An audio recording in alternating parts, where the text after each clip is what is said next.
All right. Welcome everyone welcome back to the latest episode of PDAX Fresh Money. Jed, how are you doing, my friend? I'm doing good, Pat. I'm really excited for this episode to chat with our two very interesting guests for today. Yeah, before we go there, welcome again. Sobrang lapit na ng Christmas, Jed. Whenever I reach this point in the calendar, I always ask myself, grabe, where did the time go? Yeah, It just seemed like uh, yesterday lang when I joined PDAX, and now grabe, like, we're it's kind of a good thing and a bad thing. uh, Um Bad thing in the sense na grabe, where did the time go, and considering that ang dami nating exciting new products coming out early in the next year, no? So by the way, just wanted to say hi and shout out to Paolo Estrabo. Welcome, sir. Thank you for joining our little podcast. Kit Horvina and Christian Caborian, our regulars. Good afternoon, sirs, and good evening soon. John Emerald Lazo, good afternoon to you also, sir. We hope you're gonna enjoy. Actually, not only hope, but I'm sure you're gonna enjoy this episode right now. We're going to talk a little bit more about digital identity and digital signatures, all in the context of blockchain. But before that, Jed, I think we have some public service announcements regarding the schedule that we're going to have for the remainder of the year. Um, do you have a calendar? Let's share with everyone na lang what they can yep. expect for Sharing my December and screen. onwards. Okay, Okay, I see so it. so I think it's loaded yon game. So as everyone, as much as Jed and I love everyone here, we do have to take a bit of a rest during the holidays. December 5, ang reason yan is very selfish. It just coincided with the schedule of our Christmas party in PDAX. So, advance Merry Christmas. Hindi namin kayang unfortunately, being that I would also be hosting that Christmas party, hindi ko kayang mag-split into Fresh Money and the Christmas party itself. But then December 12, we're gonna have our very own Mr. Dino Alcoseba, the PDAX NFT product manager. Yon, Jed, from that line alone, that's a huge alpha leak. Alpha Leak, sir. Ah, maraming pasabog dito, and everyone, kung sino man mahilig sa NFTs, I guarantee you're gonna enjoy what Mr. Alcoseba will have in store for this episode. And then December 19, 26, and 2, um, let us rest muna, pahinga muna kami, and then we'll be back off to a fresh year on January 9. So thank you again for always viewing our very wonderful podcast here with Jed and I. Jed, also, we also have that our usual share promo going on right now, right? Yep. So just a Okay. reminder for everyone, we have this ongoing sharing contest. We just have to share our stream for a chance to win 300 pesos worth of crypto of your choice. The winners will be chosen at random and announced at the end of the show. So make sure you guys stay tuned. And once the winners are chosen, they will just have to take a screenshot of the stream as their name is flashed and send it to the PDAX Facebook page. And our team will get in touch with you for the next steps. All right. So you've heard that, guys. Please press and smash that share button in your while you're watching us and get a chance to win 300 pesos worth. Three lucky people will be announced at the end of the show. Okay, so not to belabor this, but I think it's just time to just head on and introduce our very, very special guests. Jed, please do the honors. Of course.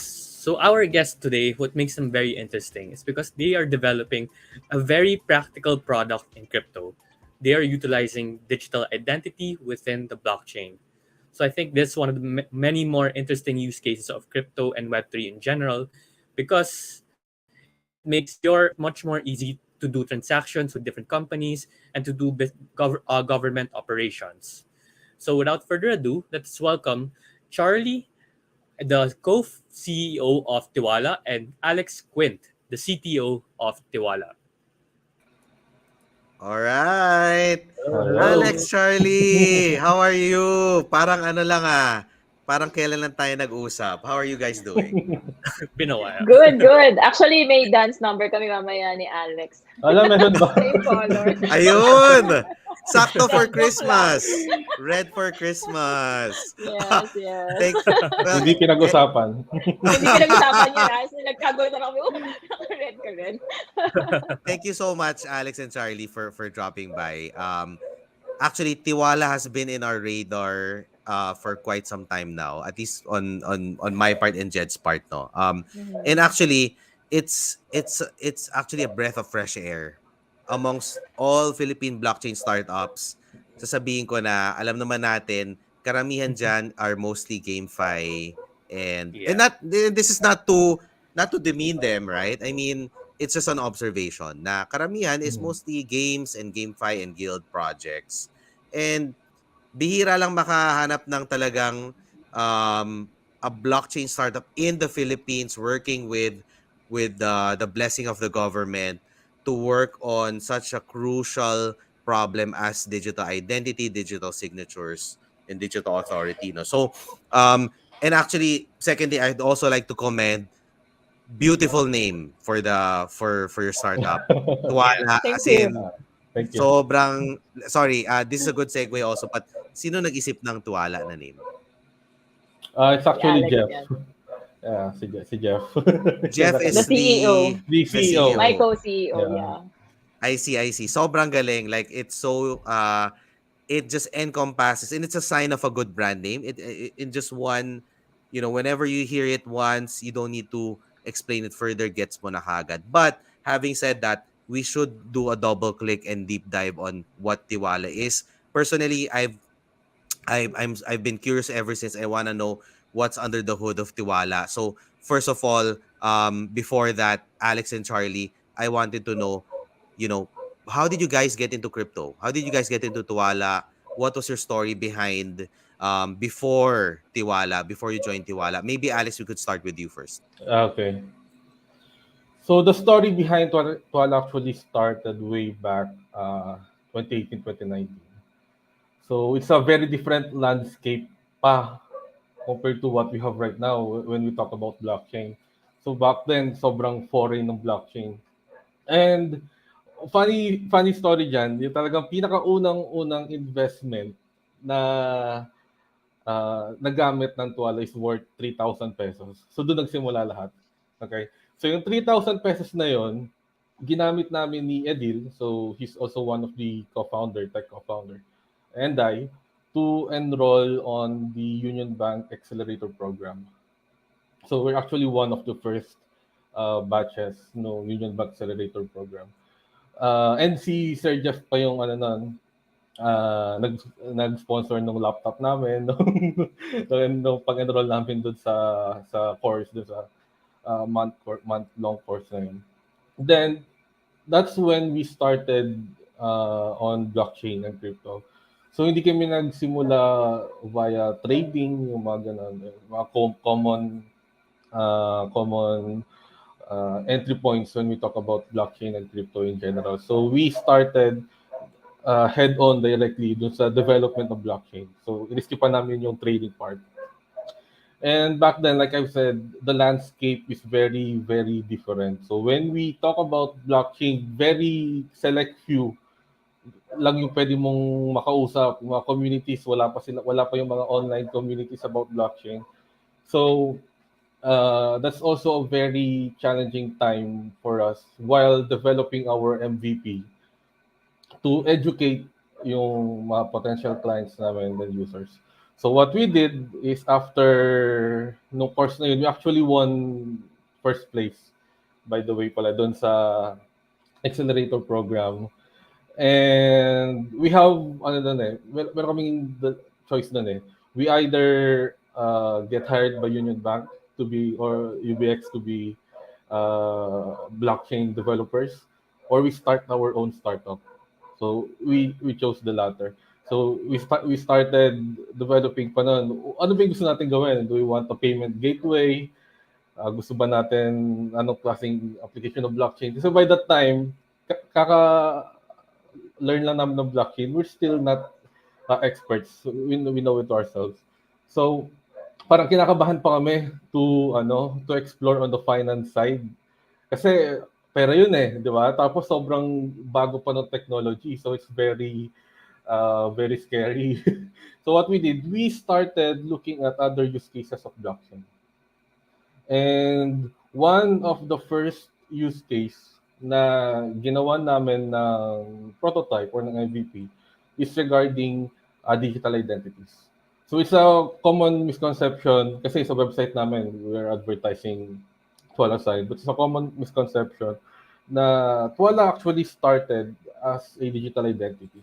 So, kaya meron kaming app na published na sa Play Store like 1 to 2 years ago.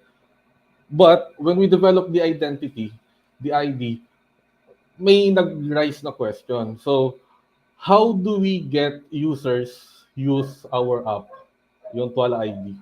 Diba? So, we need to think of a use case na ma-appreciate ng user na magagamit nila day-to-day while using their IDs. Right? So, that's when yung second product namin, Twala Sign, is born. Diba? So, we develop also yung MVP namin, both for Twala ID and Twala Sign for less than a year. Then after that, we're stuck in a stump kaming tatlo, Edil, Jeff, and I, because we can't sell naman the product. we can talk about tech all day long, how we did it, yung mga protocols na ginawa namin, lahat ng workflow, kaya namin discuss like the back of our hands. But we can't sell the product But to why? customers. Because all of you are tech people. Yeah, Tama, no? all three of Walang us are tech BD, people. walang No, sales. walang Okay, business, okay. walang sales. So I guess wala pa si Charlie dito. Wala pa si Charlie nun. So, ang nangyari nun, we are pitching to potential investors, to potential clients. And yung structure ng pitch namin, nung sales deck namin, puro blockchain, puro tech. And walang bumabalik sa amin na clients. Kasi hindi nila naiintindihan yung tech. So, that's when we onboarded Charlie. So, yung experience niya regarding sales and marketing really helped us a lot to sell the product. Then after that, we joined Idea Space, other startup competitions. Some of them nanalo kami, some hindi. Then we applied for the DOST startup startup grant. Then the rest is history. So maybe Charlie, may ma-add ka. Okay na yun. Hindi, so, bale, so, binigay niya yung history, pero in a nutshell lang, no, what is Twala? Regardless of what transaction would happen, whether it's with business, whether it's with companies, dalawa lang naman palagi yan eh. You would always need a document to prove that something has been agreed on, and then an identity to prove that the person who you are dealing with is actually the person who they're claiming to be. And why do we need the document and the ID, diba? Because regardless of the type of relationship, no, whether it's love life, personal, may ganon, or business, the foundation of every relationship is trust. Hence, Twala. Twala kasi is the play of the word tiwala, diba? Because at the end of the day, what we are aiming for is to cater a frictionless digital future that you can trust.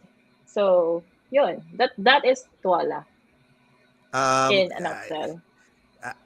Just from the few lines that that Charlie said, Alex, I could tell you just made the best hire that you could ever have made for your company. Yeah. Kasi in a few lines pa lang na-gets ko na eh, 'di ba? I love the way you package it, that you need there were two things, sorry. the Yeah. sorry, can you repeat that again? You mentioned two things. So The there person are who will two sign. things. Yeah, yeah. So you will need a document, all right, to sign to prove that that transaction and engagement happened, diba? And once you have the documentation, you will need a proof that the person you're talking to is Is indeed, in fact, it's the right person. Na baka kasi mamaya, diba?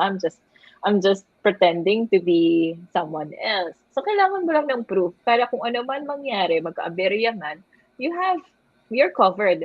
A documentation of what you have talked about and an identity of, the person na involved in sa True. documentation.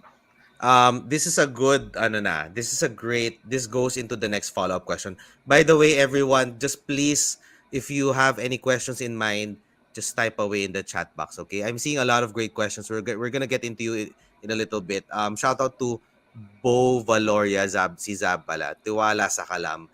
All right, Bo, thank you so much for the shout out. All right, Well, sige. So ano to? Let's do a double click here. You mentioned the second one is kailangan you need to check if so you need a contract and a person that is behind that contract, and you need to Mm-hmm. check also that that person exists, is genuine, Mm-hmm. is real, and all of that. Mm-hmm. How Mm-hmm. does the blockchain solve this problem? Why is it so special? Because sa akin, in my mind, diba, blockchain is just a set of cryptographic tools that allow you to securely send value across the internet. But then it's not immediately apparent that, you could map, at least in my mind, there's a wall between the real world and the blockchain world. Because the blockchain world is a deterministic system that has its own rules. Pero paano mo i-connect yung, let's say, best example, a wallet address in Ethereum doesn't immediately map to the one real person, right? So mhm. a wallet address could be multiplied, and one person could actually have multiple wallets, multiple identities. How do you solve this problem? Kasi parang there's a wall at least to me, there's a wall between real world and Web3. Okay, let's go. Mahaba-haba tong sagot ko. Okay, so, okay, before I start, differentiate ko lang yung two products ni Twala. So the first one is Twala ID. So Twala ID is the self-sovereign digital identity app that we have. So ayun yung actual na nagre-represent ng identity ni person, the user. Okay? And the second product that we have is Twala Sign. So Twala Sign naman is the digital document management and signing platform for contracts, for documents, right? Okay. So the question, how do we link the blockchain or how do we utilize blockchain for our users to represent their identity and to sign documents? Okay. So first, Twala is built on its own blockchain network. So we call it Twala Network.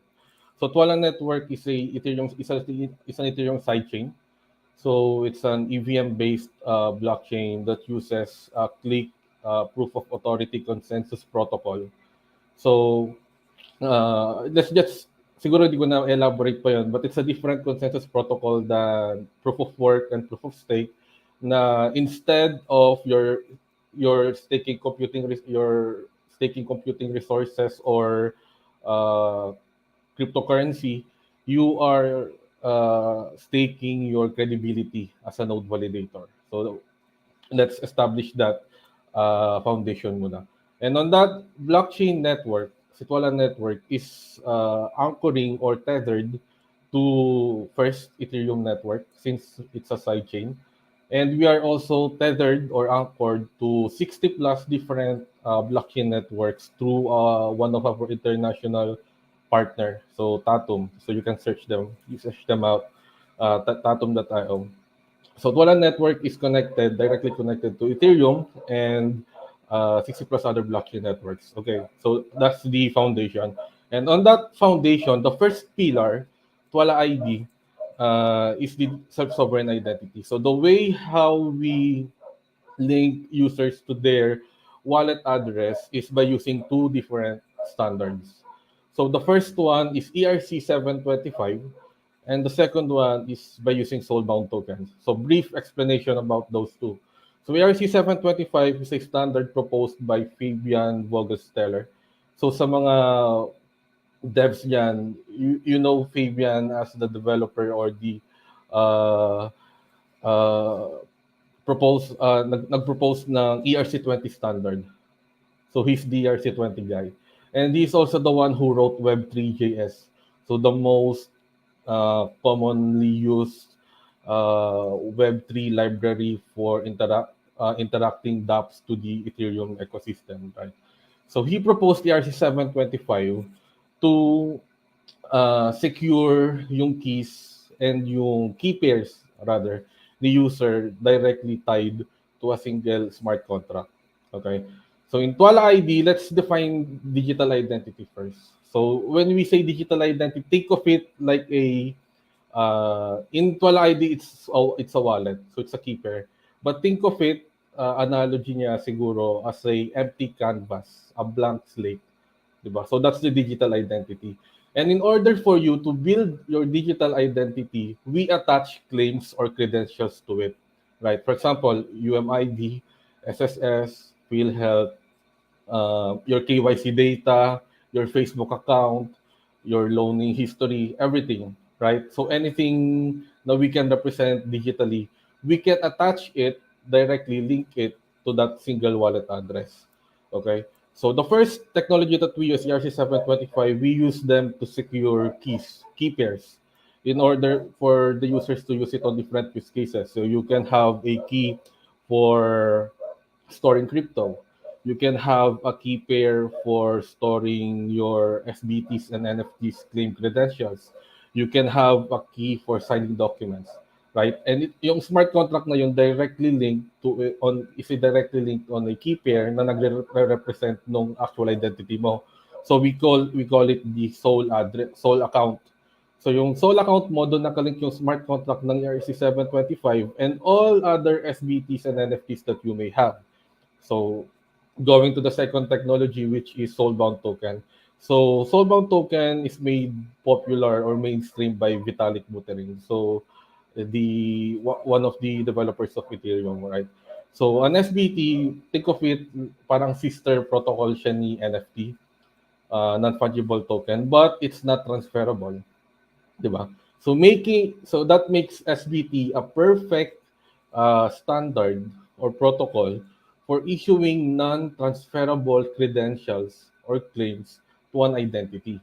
And since yung wallet address mo is directly, yung wallet address of course once assigned to a user, you can change it na. Diba? So we build the identity with that sole account address by assigning claims. So like I mentioned, we can digitally represent your UMID, your driver's license, then tie it directly to that sole account address, yung i-issue mo yung token doon, then it's all secured by the blockchain network, right?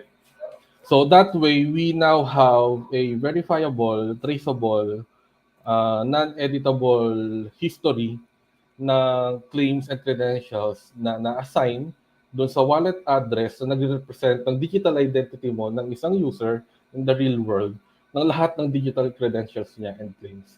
So that's the entire structure of Twala ID. Okay. Now, we use Twala ID. Yung use case niya is not just for storing claims, etc. Right?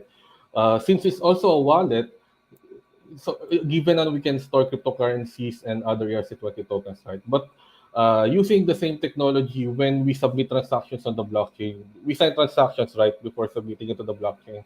So why not use the same digital signing protocol or algorithm that Ethereum uses on other use cases, like documents, digital documents, right? So what we did naman sa Twala Sign is using that same digital signature generation protocol or method ni Ethereum or ni Web3 na we use to sign or process transactions worth thousands of Ethereum or dollars, right, on a document hash. So hash is a fingerprint of the document. So why not use the same technology to a document para ma-secure din natin yung document na yun sa blockchain. And we have a smart contract to accept that signed hash and store it directly on the main Ethereum network. So now, we now have a digital identity na nagre-represent ng lahat ng claims and credentials mo on your mobile phone. And on that same mobile phone, you can generate digital signatures that you can use to sign document hashes or whatever piece of information that you want to prove that this piece of information is indeed acknowledged or signed by your identity representing your real world person sa blockchain. All right. Thanks, Alex. Now going to you, Charlie. Ito yung challenge. How do you explain all of what he said to a In a nutshell. layperson? Okay. Yeah. Sige. Kaya natin yan. Praktisado to. No. We're always compared to, say, digital signing platforms. I won't name them because for sure you know them. Okay. On interface, face value level, we might look the same. All right. But what separates Twala from the rest is this. We're not just providing you with a signing platform. We're not just providing you with a document management system. What we are providing you, however, is the peace of mind that after you have signed your document, 10, 20 years from now, you will be able to validate the integrity of your document. Regardless kung gaano nakatagal yan, you'll be able to know whether, number one, na-tamper ba yung sinign mo na document or not. Kasi what's good with Twala is, even if you just inserted, like, say, a period into a document, and you would know na parang, okay, if you didn't know na may period dun sa document, you won't know that it's been tampered with, right? So what's good with us is that we code the security on the blockchain level. It's not dependent on the document Document itself. itself. So, pwede mong dayain yung document, pero kapag minatch natin na yan sa blockchain, yung hash na naka-anchor sa blockchain, dun tayo magkakatalo. Kasi isang minute na change lang, iba na yan. It will already feed you na, ay, wait lang, ano na to, you can't trust this document na because it has been tampered with already. So yun, what we're selling you is the security, the verifiability, and the peace of mind. Plus, another difference is that we can, in fact, help you identify the identity of your signers, because we're the only ones who assign every signer a digital identity for free, because others, they can do it for you, but you'll have to pay them like $150 per year. But for us, we can assign it to you for free. So kaya nga sabi ko, 'di ba, the tenets of business, the tenets of having a business relationship is always founded on trust. And how do you reinforce it? Document it, sign it, and then pagkatapos magkaroon ka ng identity. Once you have that, rock solid yung evidence mo. You won't need anyone na to testify on behalf of you. Baka nasuhulan lang yan eh. Malay mo. Nabigyan lang pala ako ni Patrick ng di ba? Ng chocolates. What do you like? Yeah. What's your favorite ba, Charlie? No. Pero, sorry, Jed. I'll just sneak in a little, a very quick question lang. Mhm. Curious lang ako. What are the weirdest contracts that you've authenticated or you've facilitated on Twala? Like, may divorce agreement pa dyan? May marriage Actually, agreement? Yeah, actually go we ahead. won't Yeah. know.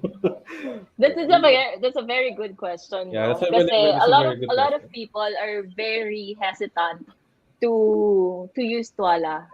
Kasi parang, it will violate my privacy, ganto, ganyan. Correct. What's my assurance na hindi kayo malileak or ganyan. But this is something that I think is important for a lot of people to know. Because Twala only exists if we are trustworthy.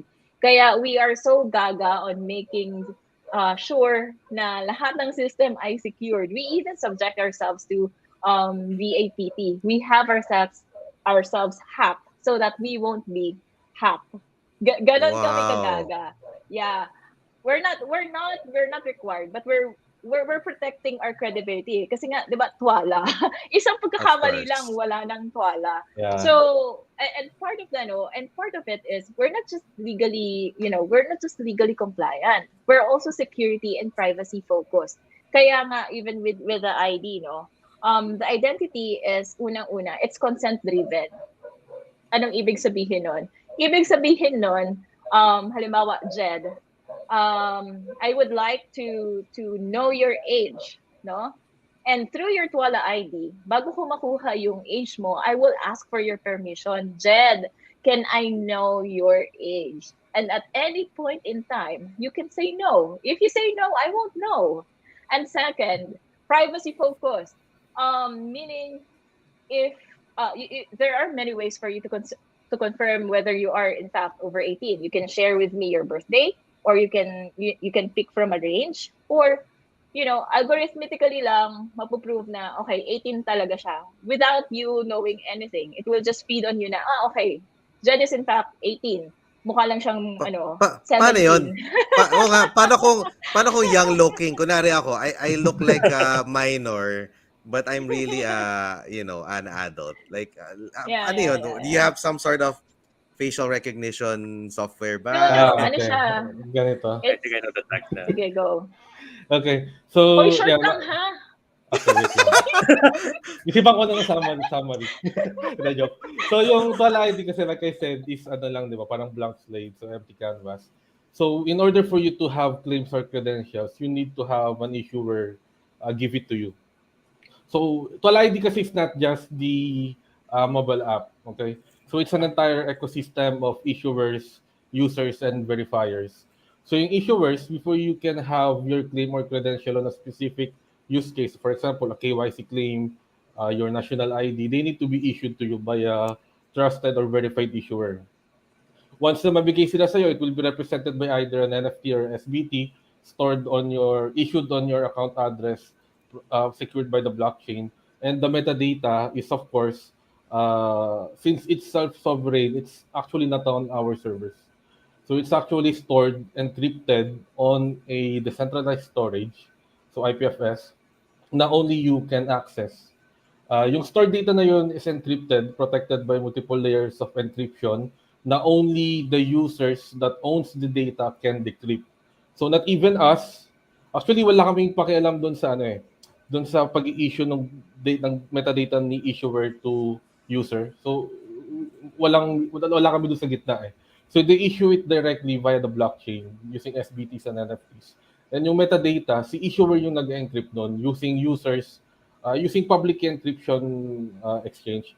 Then that same metadata is stored on IPFS decentralized storage, meaning walang isang central authority na manage na lahat ng data ng user. Na yung user lang yung makapag-decrypt. So if you want to share your data, ikaw lang yung makakagawa talaga no. Not even us can decrypt your data for you. So it's only you. Once you decrypt your data, you can either decrypt it, share it directly to the verifier na nag-request ng data, or if you want, we can generate a zero knowledge proof and ibigay yon dun sa nag-request ng data. So either share your data, decrypt and share your data for the verifier to use, or we generate a zero knowledge proof to establish the authenticity of a specific claim, proving na, for example, you're 18 years old and above without revealing your birthday to a third-party verifier. So we can do that. Wow. So you also Yeah, use yeah. ZKPs, zero knowledge Yep. proofs. Yes, Mhm. yes. Brilliant. High Quick tech. lang, sorry. Okay, go Very ahead. quick Go ahead. lang. Okay. To answer lang yung Excited question masyado. originally ni Patrick, 'di ba? Kasi tinatanong niya, ano yung pinaka-controversial na na-process sa Twala? We don't We don't know.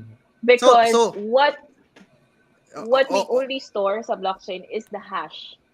okay. So Oh, that's for Twala we side. don't know, we don't have access, wala. Kahit halimbawa, pwede mo siyang ilagay na contract lang, parang contract or something. Pero ang totoo nun, ang laman pala nun ay hindi pala kontrata. It's We like won't know. something else. We don't have a clue. Yeah. For Twala sign Okay. kasi, we are not storing the actual contract Document. or document on chain. First, that's Mm-mm. economically not possible and Oo. technologically not possible then. Una, dahil may limit lang yung per blocks ng blockchain, right, in terms of memory store and storage. Second, ang mahal ng Ethereum or ng cryptocurrency ko naman yung gagamitin namin to store that large amount of data. So what we did is to generate the hash of the document. So hash, think of it like a fingerprint. So it's a unique piece of code for every document or every file. So every file will generate a unique hash. So yung hash na yon, this what separates Twala from other e-signature providers. I mean Twala sign sa other e-signature providers. Other e-signature providers use the traditional PKI technology, public infrastructure, na mayroong central authority, then that central authority generates digital certificate, then yung digital certificate na yun yung pang sign mo ng document. The problem with that is when you sign the document, a document using that technology, yung security mo is not sa document itself, right? That's why when Okay. you open a digitally signed document on Adobe or any other app, makikita mo na digitally signed by blah blah blah, di ba? This document is digitally signed by name, right? That's because it's signed using PKI. And yung PKI, it's embedded yung metadata dun sa actual document. So, you guys can search, for example, PDF shadow attacks na meron ng hackers na gumagawa na na-break na nila yung ganong method of security sa document. So what makes Twala unique is yung security inalis namin dun sa document. So what we did, nilagay namin yung security ng document sa Ethereum network and other 60 plus blockchain network. So here's how we did it. Sa cases namin, it's okay to be transparent lahat ng algorithm, lahat ng use cases namin because it's all Web3, di ba? So what we did is we hash the document, we get the hash, di ba? So hash is a one-way function. Hindi namin mababalik yun sa document form niya. So yung hash na yun, we now sign that hash using the user's digital identity kasi digital identity is a key pair, right? So we sign the hash using the user's digital identity and anchor it directly on the blockchain. So ayun yung nagse-secure. So meaning if you want to hack or alter the history of the document, you need to hack the blockchain, not the document itself. And it's not as simple as that because we have Satwala Sign, another layer, security layer that we implemented. We call it the chain anchoring technology. So what we did is for every week, for every month, or specific random time period, nag-group kami ng document. And yung documents na yun, we construct it into a Merkle tree. So that Merkle tree is a group of hashes. So ina-hash natin ang ina-hash yung hash hanggang makuha natin yung root hash. Then yung root hash na yun ay yung ilalagay natin sa blockchain. So meaning, Twala Sign can process one document or a million document with just the same transaction hash. fee. Yeah. With just one hash. Same transaction. And it's all independently verifiable on chain. Yeah. And another Yun na thing, yun yung na root yun, hash, okay na yun. so ito exciting part sorry. ito exciting part. So yung root hash for this batch is connected sa root hash ng previous batch, so on so forth. So Okay, so meaning chain habang siya. dumadami yung documents na nase-secure sa Twala, mas Mas nagiging lumalakas. secure yung protocol. Yeah. Mas lumalakas. That's smart. The Merkle tree thing is smart. Yeah. Jed, go ahead. I'm sure you're bursting with questions. sorry. Yeah. No. That's sobrang interesting. Yeah, go ahead. Yeah. Napapaisip talaga ako eh. Napaprocess pa. I understand that blockchain is the main driving factor of Tiwala. And trust is something very important to all kinds of relationships. But there are some people or some potential clients, the moment they hear blockchain, crypto, they associate it with scams that's true. already. Yeah. And with what happened to FTX it really sets back the industry in terms of trust. So how do you establish credibility with potential clients who may use this technology but are very fearful or have lots of doubts on crypto and blockchain technology as a whole? Okay. It took us, kumbaga sa marketing, A/B testing to find out the perfect spiel or whatnot. So at first we were so gaga about, hindi, sign with us because we're blockchain, ganyan. Hanggang sa people were already telling, oh, these are the wannabe cool people because they just threw in blockchain into, what they're doing, no? Slap Web3. Yeah. Pero kasi, and I think this doesn't just go for Twala, but for every single startup company in Web3 to actually realize that if you wanna thrive in Web3, you should consider the use cases of Web2 because the money is in Web2, it's not in Web3. Sorry ano lang, real talk lang tayo Kasi all the big companies, all the whales, they're in Web2. So what are their problems? So think of a solution because Web3 is a beautiful space. It's a canvas that you can actually create multitudes of solutions. So whenever we talk to clients, we don't tell them that we're Web3. What the goal is to make them use the platform without them knowing that it's actually powered by blockchain. So now the value proposition goes like, okay, yeah, we can help you, with portability and parang with cost, with reducing your carbon footprint and this and that. Pero yun, babalik pa rin tayo dun sa pinaka-core ng Twala. Like what I have been telling kanina pa. What we're offering you is not just a simple digital signing platform. What we're offering you is the long-term verifiability. The peace of mind na after mong mag-sign, hindi ka magdududa kung yung kausap mo ba, dodoktorin niya ba yung pinirmahan mo? Kung yung kausap mo ba, gagamitin niya ba ng maayos yung credentials mo the way that you have agreed, or mamaya pagising mo, may loan ka na pala sa SSS. Yun. Simple.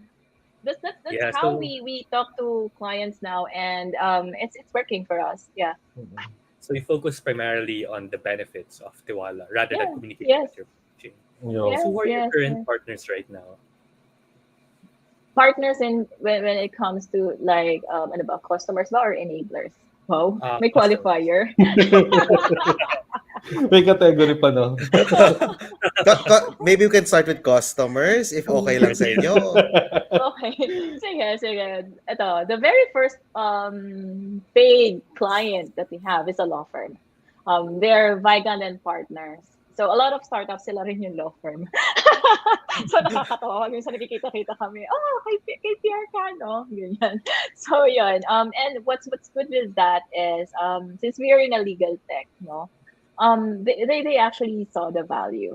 Hence they also like promote us, which brought us all other clients. Now, NextPay is one of our users as well. Hindi ko nga alam, Wow. baka si PDAX hindi Diba? Nako, grabe naman to. Kasi parang Di ba? hindi Galing mag-sales, kasi di ba? yung Kahit sa usapan podcast. Pero, Sige na po. another is actually, a pharmaceutical company who's based in Korea and in the US, and their primary function naman is in QA. So that's how they're surprisingly nag-renew sila sa amin ng 2 more years of contract. So I think that says a lot. We also have people like in Peculiar, banks, no? So CNCCB is also like a client of ours. And there's also another BPO who signed with us primarily to onboard their employees in the Philippines. But Bakit when naman? they experienced like using Twala, they have transitioned their whole operations, and the operations would be in US and Latin America. And they left a competitor na and now signing with us. So and the most recent one, round one. Sino? Sorry? Sino? Round Si one. round one. Sino si Round Run? They're a crowdfunding platform. Startup. Startup din Startup. sila. Yeah. Oh my God. Okay, partners Sige. naman daw, Charlie. Yeah, sorry. So partners naman, syempre, utang na loob namin naman to sa Kubo at Idea Space. And of course, La French Tech, which brought us to Philippine Chamber, French Chamber. And also, they have led us to PLDT and DOST.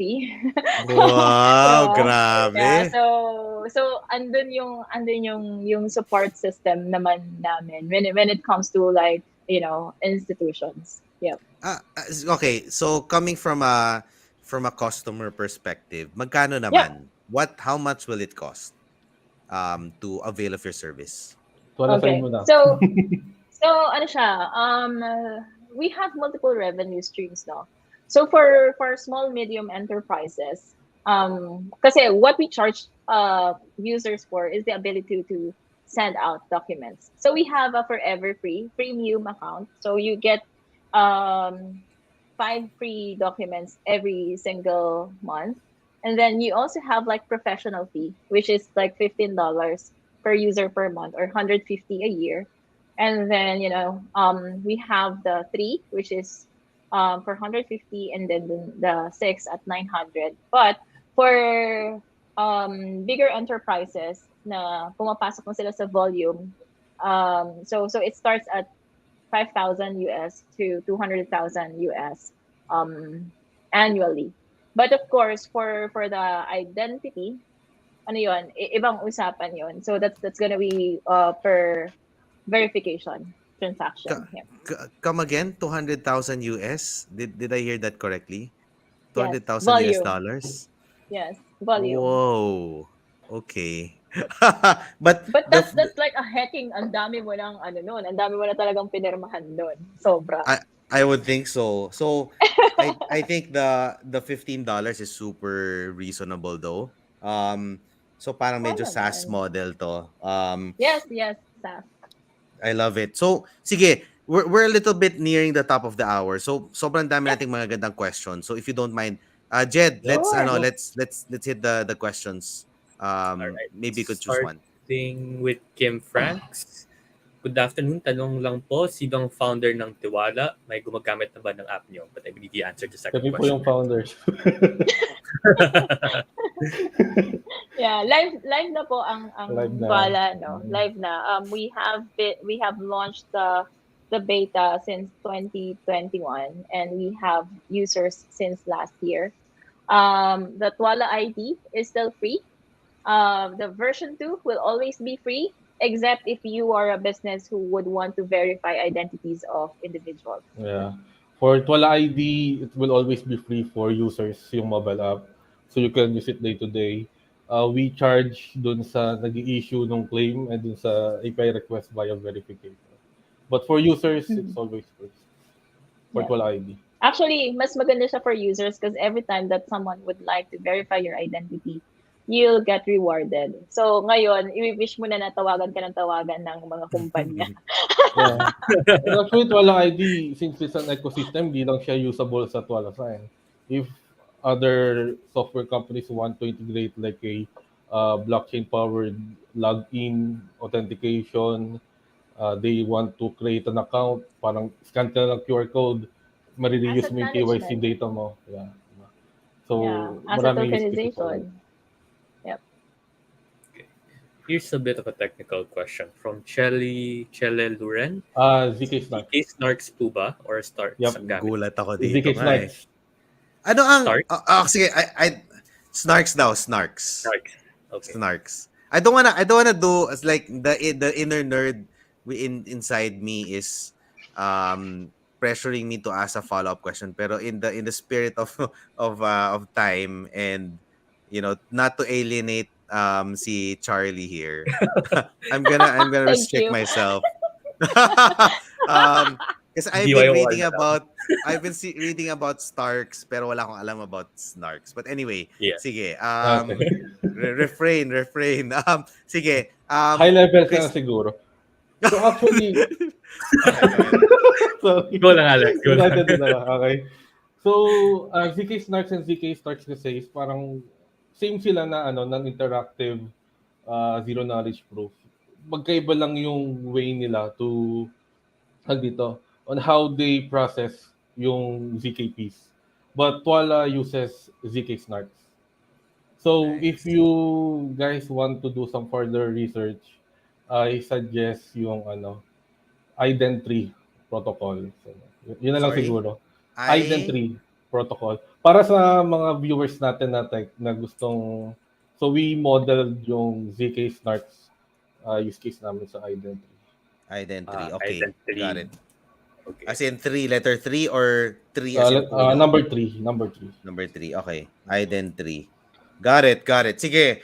Moving on. See, this is a very nice comment as well. Ziton Grandeur, Nosebleed. At first I thought Tuwala was is like other wallets, but boy, I was so wrong. So maybe this is a great parang chance to or I guess insight in terms of maybe we should also start to communicate what tiwala really is to the Mhm. layperson, no? Kasi Yeah. yun nga eh, ang first dating ng tao is it's just like any other wallet, 'di ba? So Ziton, so please do share with everyone else, your friends, that Tuwala goes much deeper than that. Sige. So I think the next question here, Jed, is kay Kit Horvina. Actually it's already available na. We asked that question. Mm. We answered that question Yep. already.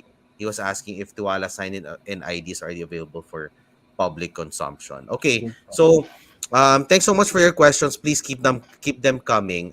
Jed, maybe if you could continue your line of inquiry for our friends here. Right. So for institutions or other people to verify the Tuwala sign and Tuwala ID, they have to be within your ecosystem, right? Just want to confirm. For Twala sign, that's the beauty of Twala sign, no? Kasi Mm. you don't have to be a subscriber. You don't have to be a user to verify a document. So there are three ways.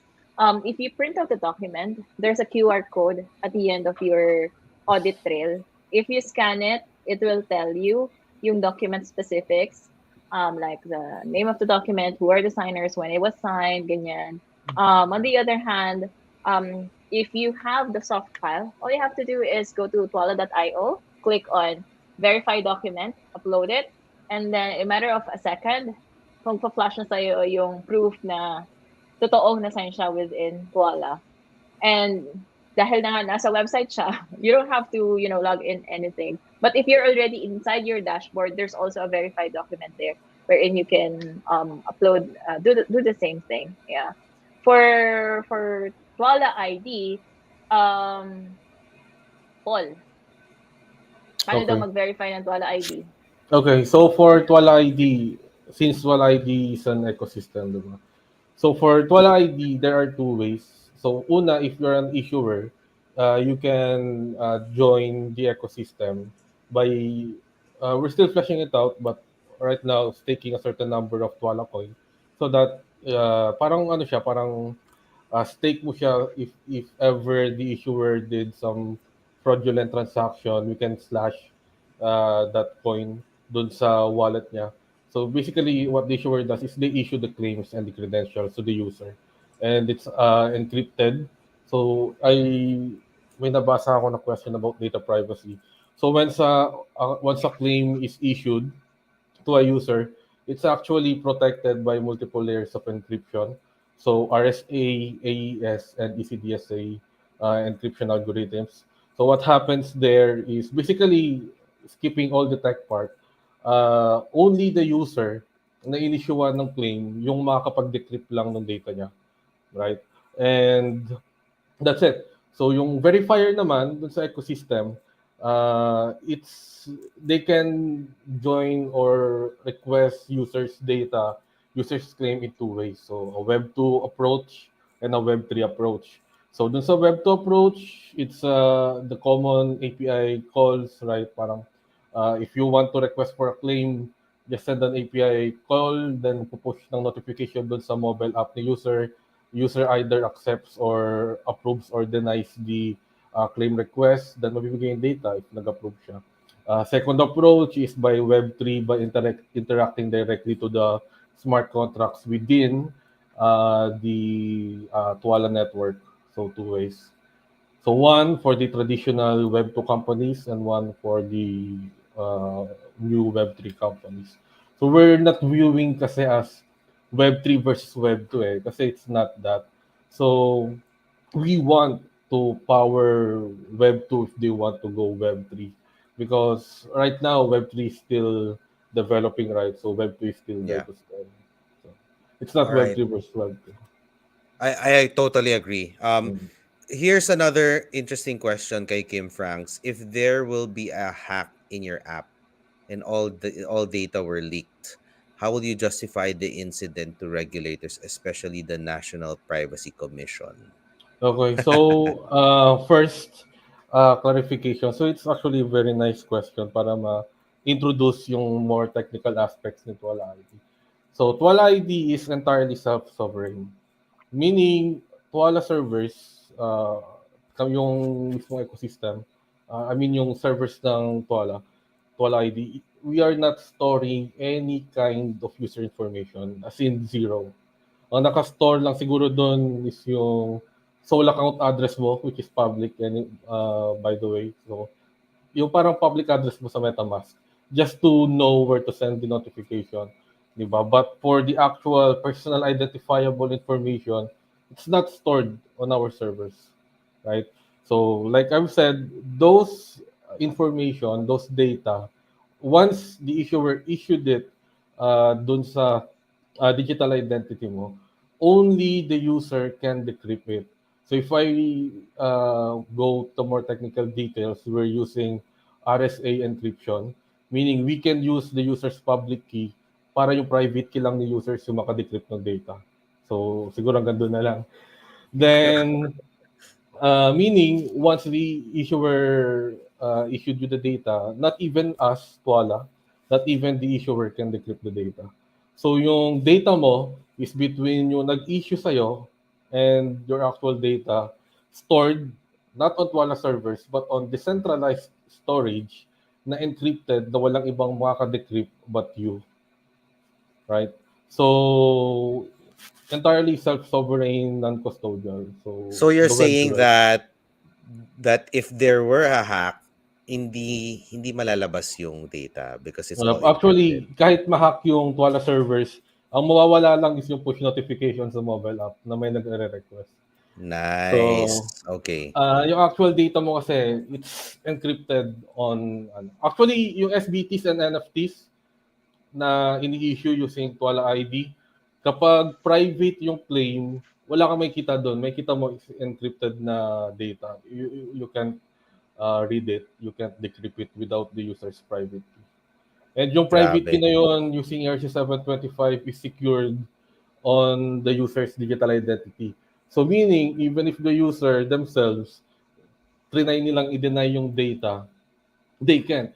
Because yung key na ginamit pang-encrypt ng data nila is naka-link do sa digital identity nila na naka-store doon sa mobile app. But that address and those key hash, key IDs is stored on the ERC-725 contract on the blockchain. So it's another Yeah. layer of security na lahat ng keys na ginamit mo, we can prove that you've used it without compromising the keys. So yung public key, naka-hash, naka-store sa smart contract, but yung private key, all types of private keys, we use two different encryption. So ECDSA and RSA. ECDSA kasi can only be used for signature generation, not for encrypting data. So yung RSA we use it for encrypting, decrypting data ng claim. So all of those private keys are stored locally on the user's mobile device. So never lalabas yun, hindi yun lumalabas. So what happens if Twala ID, Twala sign request for a digital signature na ma-generate, API call, Twala sign, papasok ng Twala ID ecosystem blockchain, mapupush doon sa notification ni user. Pag in-accept ni user yung notification, yung hash, masa-sign within the mobile phone, hindi siya lalabas, yung private key. Then yung signed hash, babalik securely via WebSocket doon sa nag-request, for example, Twala sign. So meaning, we got the signed data ni user without na yung private key is on the mobile device, hindi lumabas. So same Yeah. with claims. Alex, nakabenta ba kayo kahit isa sa isang kliyente before Charlie joined your team or like I'm just curious. Or No. did Charlie bring no. Hindi, Okay. hindi, hindi, So hindi, hindi. Tama, so hindi, hindi. nung wala si Charlie, um like you weren't able to close your first. So Charlie Yeah. landed your first account. Nandun na siya. Yep. No. I mean, I'm a blockchain nerd. Sobrang love ko when you say these Mhm. things. But Yeah. um which I think this goes perfectly to my next question for Charlie as well. Mhm. Um when you arrived, everything seems like an alien language to you, I'm sure. How long Of did it course. take for you to like absorb, let it marinate, and really understand the whole value proposition, and then try to convert this alien speak into something more palatable to the everyday layperson? Parang what was your experience like when you first came, and then how were you able to change the way you talk and approach to clients? It was one hell of a ride, I would say, because like prior to joining Twala, I'm a trainer. I have my own training business. Sorry, So trader, Trainer. trainer, trainer, trainer, corporate trainer. Oh, so like HR. yeah, yung mga learning and development trainings nila. For instance, yung mga leadership, public speaking, ganyan. That's what I do. I don't code like ones and zeros. I code people. Like if a company has, problem and it's people related, that's where I come in. So yun yung strength ko. And then pagdating sa Tuwala, I was nakakatawa actually yung conversation namin ni Jeff nung nag-uusap kami. Sabi niya, kung gusto ko nga daw mag-join. Tapos it's a legal tech. Sabi ko, Jeff, you know, I'm really non-tech. Hindi talaga ako techie na tao. And are you sure you would want to work with me? Because I can really come out strong and I'm really bullheaded ganyan. And I have I'm parang kung i-hire mo ako, you're paying me to say no to everything that you're gonna ask me. So, as I may disclaimer na agad na ganon. So, when I entered, grabe, kanina nga nagkakwentuhan kami, sabi ko, I didn't even know what a scrum and what a sprint, is. Anong nangyayari? As in, Tapos sobra. siguro yung first day mo, si Alex was talking to you. ECDSA, RSA, GK Grabe, alam mo, Snarks, Yeah, when we were, Merkle 3. oo, when we were starting, the problem is, lahat sila tech, ako hindi. So whenever they're talking, parang whenever someone tells a joke, lahat sila tumatawa na. Tapos ako, ha?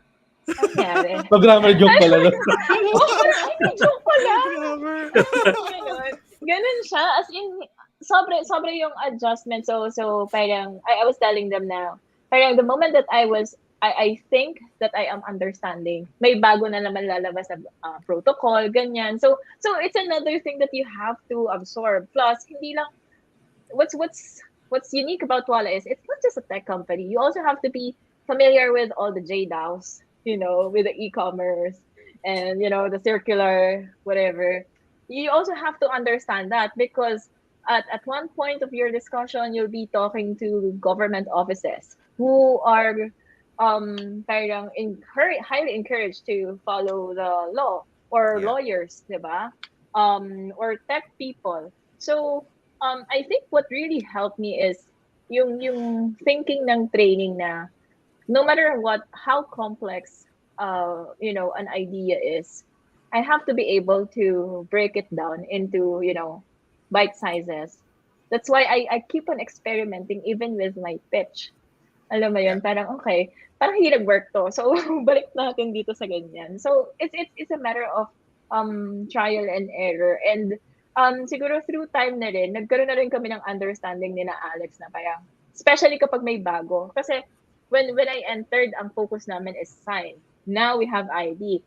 And just parang mid of the year, may identity crisis kami. Kasi biglang pinasok yung Twala network. I was like, holy mother!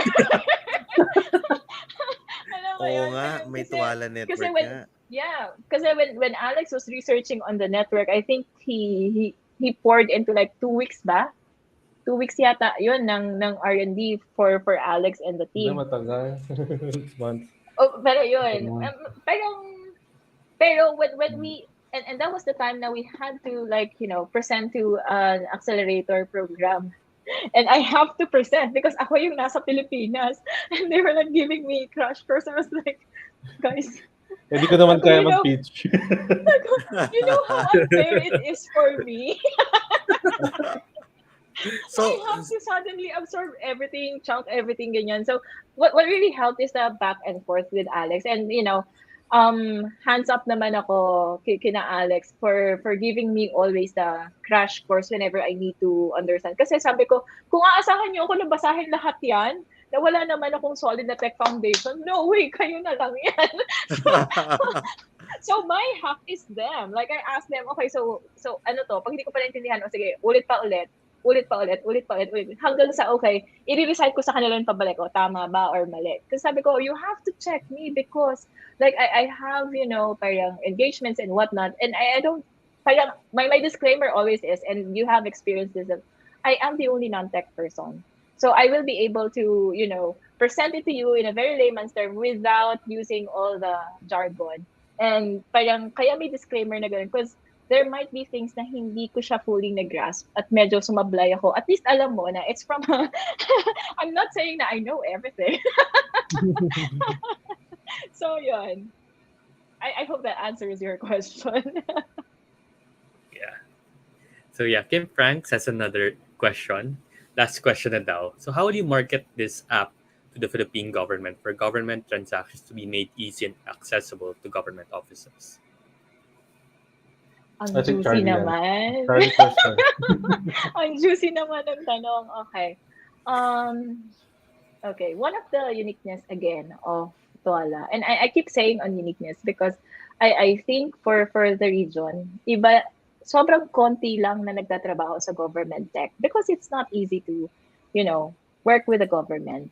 And another thing is, when you are in a government tech, hindi pwede na focus ka lang sa government. Hindi pwede na focus ka lang sa private. Dapat, kung yung gagamitin No. ng private will be acknowledged ng public and, vice versa.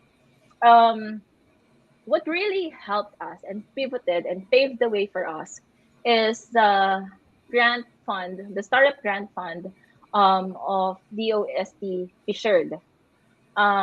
So when they invested in us, every time now that we are talking to government agencies, like for instance, so si ASTI, the Department of Science and Technology and Advanced Sciences, so we're talking to them. We're also talking to Bangko Sentral, and like the likes of PSA. So these offices, they are more open to actually engaging with us, and some of them are already in the process of the documentations of the partnership, or even already deploying the POCs for their internal use para makita if it can be helpful for them or not. Is the fact that when DOST funded us, it gave them the message now, okay, the government actually supports this project and we have already invested in it.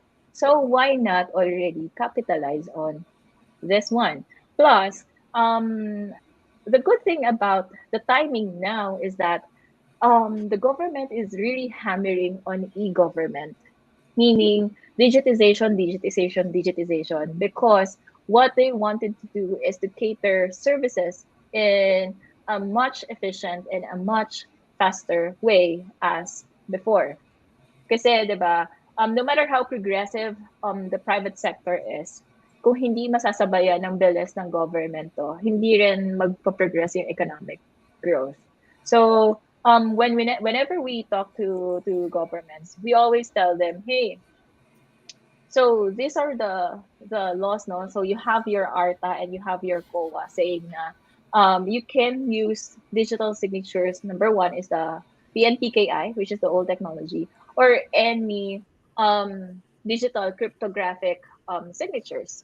So what we tell them is, hey, we're not actually against PNPKI. What we're doing is we are actually expanding the capabilities of PNPKI because PNPKI is made for offline signing and it's a serial signing, meaning halimbawa, kailangan ko mag-send, I have to key in the USB with my digital certificate muna. So I can sign in the PDF. And after which, I will have to send it, for instance, to Jed. Diba? And then Jed, pagkatapos mo, it's a very tedious process. As opposed to Twala, you can, pag sinend ko sa'yo, wala ka nang key in. Hindi siya nakatali sa device mo. And you can sign anywhere, anytime. And hindi kailangan maghintayan because you can do parallel signing. Pwedeng sabay-sabay tayo nagsasign and that's fine. So it cuts the signing process really, really short. Plus, yun nga, the long-term verification. Plus, the audit trail. Because with the audit trail, it's not just summarizing who are the signatories, but also it documents, the journey of the document from the moment that it was sent for signing, up until it was completed. Nakalagay na doon. So it's already actually simulating yung notarization process. Why? Because it details sino yung signer, pangalawa, when it was signed down to the millisecond, and then where it was signed as well. So lahat yon, you can see it in the audit trail. And if you will actually say na gusto mo nakikita mo sa audit trail, yung mobile number or even, yung ID number ng signer mo, you can do it. Okay. So, yun siya. That's Twala sign in a nutshell. And what's good with here is that we are all Filipinos. We're all graduates of state universities. And when we created Twala, we had the use case of Pinoys because wala pa nakikater specifically sa market ng Pilipinas. At ang Pilipinas yung isa sa may pinaka-strict na rules when it comes to e-commerce. So if you're compliant with the Philippines, it makes you compliant globally as well. So it's made by and for Filipinos. I love And it. thank you. Parang PDAX lang din. Made by Yes. and for Filipinos. Yes. Bagay na bagay. Usap tayo later, Charlie. Potential I'll inquire about your services. Let's go. Galing talaga mag-sales, no? Okay. Last question, ito, which I think, if you could pardon us, we're a little bit over time, pero I think this is worth No, asking we also. love talking No, to you it's guys, okay. and thank you actually for giving us the opportunity to make tambay with you and interact with your Anytime. Yeah. Si Ziton Granger also asking, what do you think the chances of Tiwala is to our government, like in combating corruption? So this made me think, yung mga contracts sa mga contractor, yung mga kickback, mga ganon.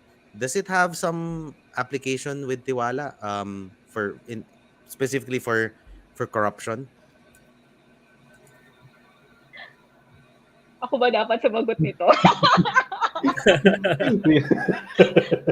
Ano naman? Parang tanungin niyo na lang ako sinong crush ko. Na-joke lang. mamaya. Sige. Okay. The thrust of Twala, para ganito lang yan, simple explanation. How are you gonna trust someone who cannot be transparent with you? And with Twala, we are all for transparency. No BS. Kasi parang when we made it, actually yung sign, pag pumirma ka dyan, kung halimbawa yung papel mo na ang tagal bago lumabas, tingnan mo yung audit trail. Sino yung view ng document pero hindi nagsasign? You can track, you can make everyone accountable as to, bakit na-delay, kailan ba siya na-sign, kailan siya na-view, kailan siya na-complete. Ganun siya ka-transparent. And the good thing about it is you don't have to depend on anyone to witness on behalf of you, to testify on behalf of you. Hindi mo na kailangan maglabas ng extra money padulas, for instance, oy, sabihin mo, hindi agad dumating yung papel, ganito, ganyan. No, because hindi mo masusuhulan yung code. It's very straightforward. You will see it there. And once it's completed, you can see the trail. And once it's completed, alam mo yun, 10, 20 years from now. Kasi what's interesting is that when you sign a document, hindi naman agad magmamatter yung validity or yung integrity ng document. No, even lawyers know that. nagmamatter yan long term.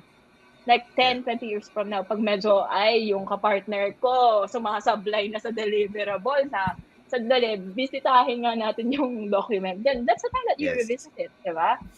So now, Correct. pag Correct. nire-revisit mo yun, pwede magkaiba na pala kayo ng hawak na papel. So how can you contest that? He says, you says tayo? No. Zero knowledge proof. Go to the court. You know, verify it. Pretty straightforward. And when you verify it, you don't even have to like do the visual inspection of word per word. Paano kung 50 pages pala to? So if word per word mo siya ng 50 pages, napaka-time consuming, di ba? So yeah, just upload it and then, ibibigay niya sa'yo kung if it's verified, then the document details. If it's not verified, it will tell you. We can find it on the blockchain. All right. That answers Yeah. it. I hope, Ziton, that answers your question. If I may also add, the possibilities are super interesting, at least for me, with Tiwala's different types of services and products. Hindi lang sa corruption, but also in just making life easier in terms of executing agreements with other people. Kit Horvina nagpahabol lang, DBM, COA at Sandigan Bayan, andyan lang si Tiwala. Nice one. Kim Oh, by Francis the way also, pala, yeah, go ahead. Yeah. sorry. One of the features na hindi namin nababanggit, ewan ko ba't hindi binanggit ni Alex to. We have released our smart documents kasi we have been talking about integrity, di ba, and verifiability. So part of you to trust your contract as well is for it to become self-executing.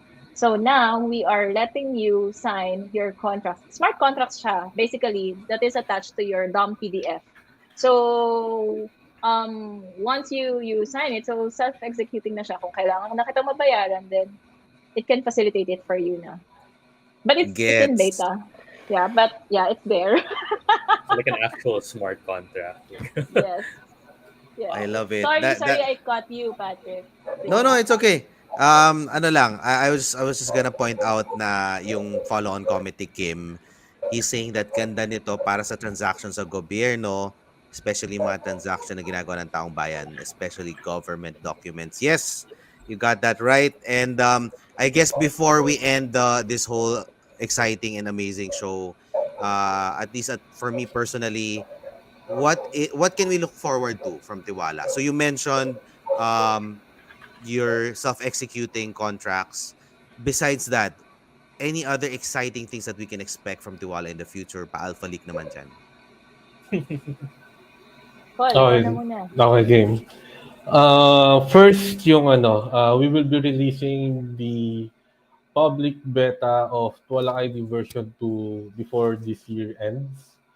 So it's the complete ecosystem na with the issuer, the verifier, and everything. And with Twala ID, ito yung we're still developing the model for this one. But I think this is one of the most exciting parts or feature ng Twala ID.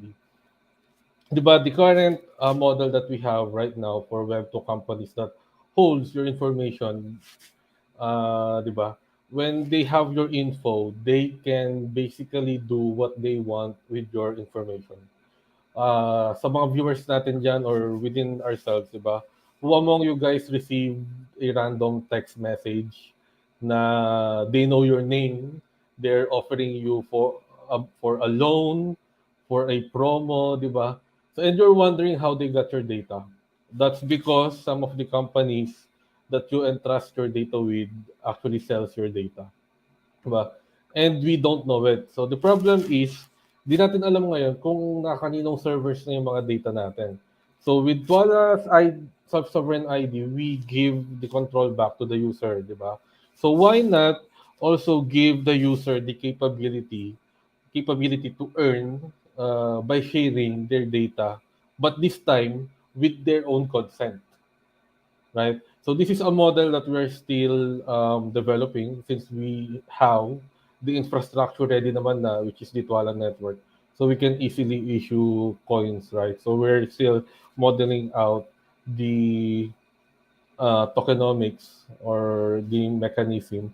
So basically what will happen is for every time na you share your data, the issuer and the user will both earn a percentage of the API call.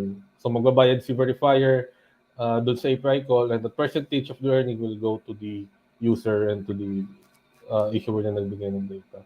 So we're Wow. still fleshing out the details for that share to earn model. So parang parang play to earn pero ay sorry, you just said it pala. It's share to earn. I So, love it. I'm and go ahead, go ahead. the good thing about that is you're just using the app day to day. For example, nag-login ka, you created an account on this website, you opened up an account on this bank, right? And they all use your data. So, yung normal na day-to-day online transaction, you can actually have rewards or, di ba? Parang passive Gusto ko income. yan. Tokens. Yeah. Gusto ko Yeah, yan. passive income. Where can I sign up? Lapit na. So that will actually be part ng public beta. That's why we want to have a public beta first to, test out the economics, test out the Mhm. entire workflow. Mhm. Because once it's on mainnet na, mahirap na i-atras yun eh. So we want to experiment, we want to get user feedback as soon as possible, as much as possible. Okay. That's the So plan. will there be, I guess for the early users, baka may airdrop naman dyan. Na, Of course, of course.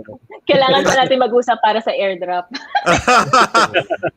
I'll willingly share with you ano ba? I have my driver's license here, my passport. Early Baka users that's na worth lang. something. Early adopter airdrop.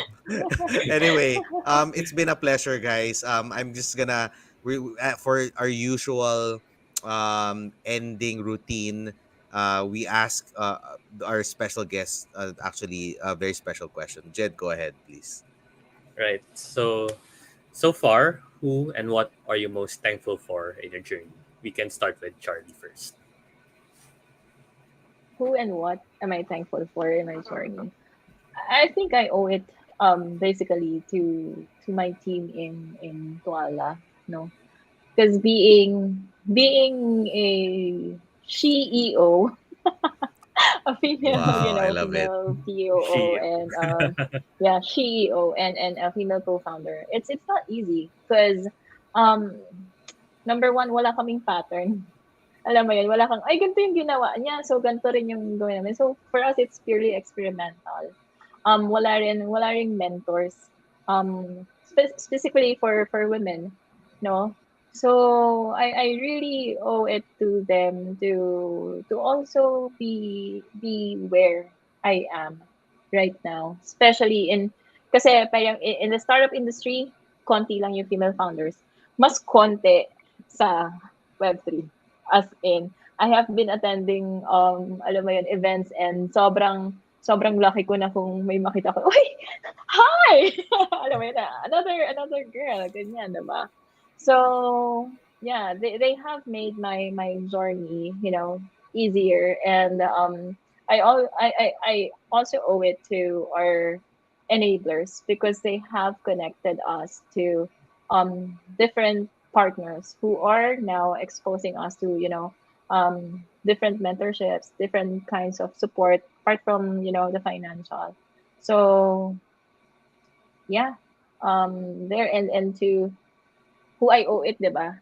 To my parents for understanding the different Wow. path in life. Yeah. Kasi and this is more of the mushy part, no? Because Philippines still stay as a very traditional country, no, and a lot of people would expect that at 25 you'll get married and whatnot, especially if you're a girl, tapos especially if you're an only child. And now, my parents would like, oh, when, ganyan. I'm like, no, I have a different path, so please understand that this is the path that I would like to focus on for now, and then eventually, we'll be able to do other things, ganyan. So yeah, I really owe it to them for being very, very supportive and understanding of, the journey. Yun lang. Charlie, may Thank boyfriend you. ka na ba? Ah, actually, yan yung funny. Kasi when Jeff talked to me, sabi niya, Charlie, sama ka sa amin. Pero ito hanggat hindi tayo nakaka-series A, bawal kang mag-boyfriend. Which is yun Naalala lang ko yun. pala yung hindi ako masyadong thankful doon Kasi lahat ng co-founders ko, in a relationship. Ako yung bawal. Parang, I love it. so, I love yun. it. Malapit na yung Pasko, baka may pag-gift kayo. Just kidding. Di bale, madali lang yan. Isang pakilala lang yan, Kidding. Charlie. Alex, how about yourself? Okay. So first, thankful. Of course, my co-founders because sila yung kasama ko sa journey na to. So many ups and downs, daming challenges, maraming adjustments. But now, yun lagi namin sinasabi sa isa't isa. So every time may achievement kami. So malayo na pero malayo pa. Kaya tuloy lang. So yun. First, my co-founders because sila, kami yung magkakasama sa journey na to. Second is the team. So the entire team, dev team, QA team, because Twala will not be Twala kung kaming founders lang. So it's still the team. True. Yeah. We still owe it back to them na the success of the company is success of everyone. Di ba? So the team members, everyone. Third, of course, yung family ko din. And marami na akong utang na time sa kanila. Mga family events, mga time na kailangan i-sacrifice for Twala. Because we know, for especially sa mga startup founders din, siguro na nanonood sa atin ngayon, it's very difficult. So it's not just the monetary investment kasi when you are starting your own startup. So it's also, unang-unang kakainin talaga niyan is your time. So you have to be ready. Yun yung biggest investment mo is the time. So yun, family and friends, sobrang dami ko ng utang, oras, mga family events. Some of them, minsan mapaisip ko kung worth it ba yung mismo yung family event na to for ano. But I believe naman that what we're doing will really benefit not just us, but the community, the government, di ba, in the future. And lastly, siguro yung community. Because when we started Twala, walang dev community, walang blockchain community, walang Web3 community back then, so it's very difficult. But right now, we have a very supportive community. So shout out Web3 Philippines.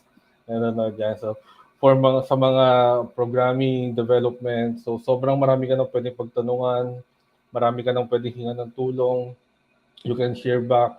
So if you know something, ako kasi as a developer, I always check myself then because yung mindset ko kasi hindi lahat ng alam ko, alam mo, hindi lahat ng alam mo, alam ko. So let's help each other out. So I always check myself na not to be, egoistical about, kasi sa programming marami ganyan. Mga mundo ng introvert, nerd, and geeks yan eh. So, so for myself, I always check nung that. And it's always really good to have a community backing you up. And Web3 kasi is all about community di ba? So that's the main idea about blockchain. So community, decentralization, di ba? So that's the main idea. So siguro yun yung sa akin. All right. Very well said. Alex, Charlie, thank you so much for your time. Medyo nag-overtime tayo, but then again, it's a good thing kasi napasarap ang usap. Thank you everyone who's listening as well. Thank you, Kit Kim, for your wonderful questions. We're gonna learn more about Tuwala, I'm sure, down the road. And hopefully, you'll be, maybe after you've launched your V2, we can invite you again, no? And we can just Let's go. take a tour of your new Yeah. offerings Yes. live. Looking All forward. right. Thank you so much again. And I hope you had a great time chatting with me and Jed as well. Me and Jed, I know we learned so much. Napaka-inspiring your stories. And Thank you. laban lang tayo. I'm super excited for what's to come next for Tuwala. Thank you everyone. And thank you, Alex and Thank you. Charlie. Thank you, Thank everyone. you. Thanks, Pat. Thanks, Jed. Bye. Thank you. All right. Grabe. So many insights, Jed. Yeah. What do you think? First impressions. Whew. Like, I think this is the most technical episode we've had, but I really appreciate it because it really goes to show the power of blockchain, and they were able to put it in a more practical use case compared to what's being commonly perceived as crypto, something like speculative, yield farming, GameFi. But it's a breath of fresh air to have something as practical as digital identity, and to use that power of technology is very interesting. And I love the dynamic of our two guests because Alex is a very technical person, and you can tell he's brilliant. He knows his way around the world of Web3 and crypto and knows how to develop it. And Charlie can easily put it in such a concise manner to really benefit their clients, to be able to sell what they're trying to build, to be able to communicate on a personal level. So I love the dynamic between the two. I love the potential of Tiwala. I love what they're building. It's really exciting, and I think they really have an interesting and bright future. What about you, Y- Pat? Yeah, I mean, I echo your thoughts and 100% Jed. Hindi siya, I mean, kakaiba siya eh, di ba? In a Yeah, sea of all GameFi projects, this seems much more genuine. Well, sorry, mali siguro yung word. I mean, I didn't mean na hindi naman genuine yung iba, but then more of like the purpose and the objectives are much more, I guess, noble in the sense that they're really tackling really hard problems, right? Meaning yeah, um digital identities and signatures. So yeah, anyway, super happy to have spoken with them, and ako personally, for me, I would love to have them again for another same. episode. Jed, sige, I think it's time to I guess share the lucky winners and do the Wheel of Fortune. Yep, Angelo, are you here? I think Angelo. let's it's time to please go ahead and pili na tayo ng lucky winners for the sharing contest. And then please stay behind because after that we're gonna have our very famous question and answer game as well.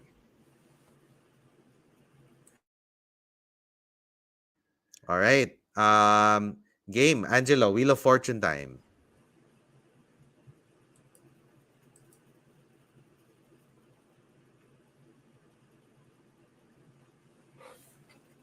All right. For our first winner, Kit Jorvina. Oh my God, Kit.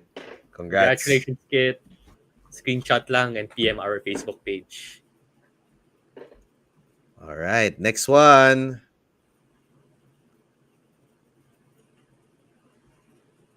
Sino kaya ang lucky winner? Zab! Congrats, Zab. Galing. Congrats. I think this is the first time of Zab to win. So don't Yeah. forget, Zab, screenshot and to claim your prize. And you can claim it through our PDAX app. Tama, no, Jed? Yep. And to send a screenshot to our PDAX Facebook page. And for our last winner is Aljon Mencero. Congrats. Ayos, Aljan. Congratulations for winning 300 pesos. We have just a shout out also to Mr. Alex Paul. So our very beloved guest. Thank you, Fresh Money Pidax, for featuring Twala. You're welcome, good sir. It was an honor. All right, so let's head on to the exciting part. Jed, do you have your questions ready? Yes, sir. Let me share my screen. Okay. Okay, Right. everyone, don't forget the first one to give the right answer, okay, Right. wins the Quick recap prize. lang. Yep, quick recap lang on the mechanics of our Q&A or quiz game is we'll be asking three different questions and you just have to type in one, two, three, or four in the comment section for your answer. So note number lang, you don't have to type the entire word itself. So correct answers will have a chance to win 500 pesos worth of crypto, and first person to answer gets a prize. Then the three winners will be announced late as we end the question, and to claim your prize. Similar mechanics to the sharing contest. Take a screenshot as we flash your name and PM our Facebook page. All right, you guys are ready in three, two, one. So which chain is Twala powered by? Is it Ethereum, BNB chain, Solana, or Cardano? Alright. Ito madali lang to. I actually know the answer. Okay. Okay. Christian, di ka nakikinig. Ano ba yan? Marlon. Info overload daw eh. Daming technical Mar- terms. ano ba yan, guys? Pay attention. But we found the winner na. Right. Um, So the correct answer is Ethereum. So Tiwala is powered by Ethereum. So congratulations, Jade Lazo. So to claim your 500 pesos worth of crypto, just take a screenshot and PM our Facebook page. Now our team will get in touch with you for the next steps. Congrats. All right. Next question. In 3, 2, 1. So what product did Tiwala unveil recently? Is it the digital signature, the digital self-sovereign ID, or Tiwala ID 2.0, an NFT marketplace, or a cloud storage for documents? hirap naman ito. NFT marketplace. Hindi, loko lang. Yeah. That's for a It different has to company be... yata eh. Oo nga eh. Para sa ibang company, no? Number 2 siguro. Yep, Tama ba? number 2. Yes. Yep, correct. Tiwala ID 2.0. And the first person to answer this question is Iron. Congrats, Iron. Just won 500 pesos. Take a screenshot and PM our Facebook page. Bago yan Iron. Congrats. Yeah, I'm new happy viewers. to Welcome. see new faces here, no? Jed, Yes. keep them coming. And please spread the good news. Share the stream. We would really appreciate it. All right, go ahead, Jed, for the last question. All right, for 3, 2, 1. So which technology protects the data privacy of Tiwala's users?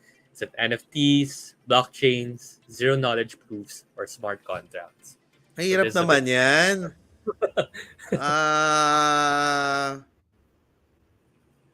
Yeah, okay, alam ko na. Okay. Data privacy. Someone So answered the it kagad keyword eh. here is privacy eh. Yes. Galing talaga. All right.